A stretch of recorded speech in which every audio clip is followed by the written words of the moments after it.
luxury retailers right now, they're adding more middle-of-the-road price point items because they're trying to tap into that market that maybe they can't afford to splurge this holiday season. They're going to try to just capture the everyday consumer. What do you make of these headlines? What does that tell us about the consumer? Well, I think it's where the consumers spend their money. We just saw tickets are going for $370 round trip.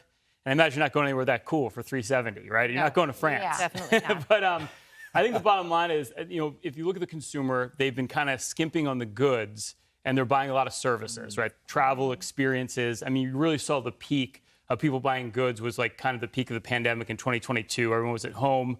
They were ordering all those, packages from Amazon. So really, that discretionary spending on goods has been very, very weak for quite a while, and it's the service part of the economy that's been driving it. So it makes sense that you want to go down market to attract some of these consumers back, because that's really where they've been saving the money so they can spend it elsewhere. So the market thinks we got a pretty good read on inflation today. Okay, so that maybe is some help to this consumer. I know you've never been all that bearish about, where inflation is, where it's going.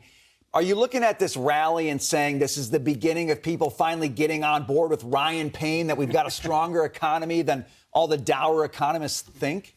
Well, you know what? It took them 2 years. So congratulations for making it with the market up over 60%. You're finally here. I think, I've been a deflationist for the last 2 years. Right? I was one of the few that did say, look, inflation will moderate, come down.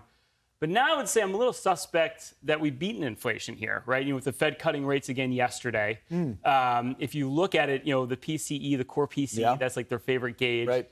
It's kind of stuck at 2.8%. It is. It's kind of stuck. Months. Yeah. Jay Powell told us he wasn't going to pivot on interest rates until it got to 2%. We've never gotten to 2%. Yeah. And what I question here is we have full employment, right? That's their mandate, and stable prices. Well, we're at 4.2% unemployment. It's very low. If you look at any survey of small businesses, and they employ about half the economy, they're all saying, look, regulations going away, corporate taxes are going to be more beneficial, right? The Trump bump, you're going to see, planning to hire more. Wages are going up, and we're seeing many labor disputes right now. That says that labor has a lot of power right now, which says to me wages are going to be stronger for quite a while. That's inflationary. And also capital expenditure is going to go up. These are all inflationary. Now, a lot of it's inflation for the right reasons.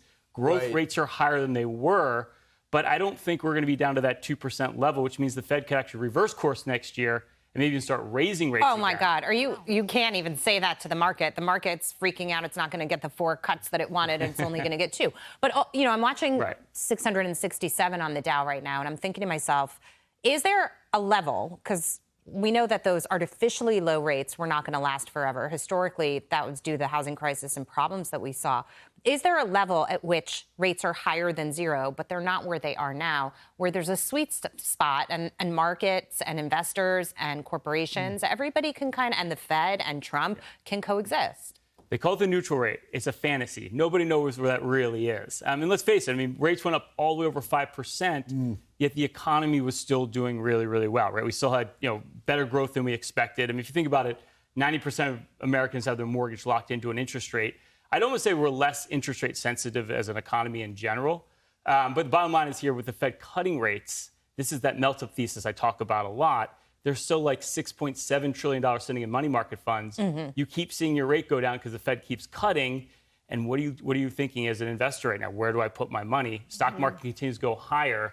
So I think they can inadvertently cause this melt-up I've been talking about. We're kind of in the midst of that, and I think that's going to keep driving markets higher here, at least in the short term. I do think, though, and you made this point, just as a last point, Trump is inheriting something very different here with inflation compared to his first term. And if you get the Trump economic performance, it could create some inflationary pressure next year, which is why what the Fed did seems so premature. And to continue to cut rates seems kind of political in this environment. Even you might be able to say that, Ryan Payne. I think 100% political. There's no reason to raise rates. And let's face it, Jay Powell didn't even lower rates. But he didn't even start raising rates until his renomination, 2.5, 3 years ago. So I'm with you on that. Okay, he's with me. We agree. I'll take it. Oh, so great to see you, Ryan Payne. Great Thank to be you for here. stopping by. Have a great holiday. Thank you. Happy holiday. Merry Christmas. Merry Christmas. All right.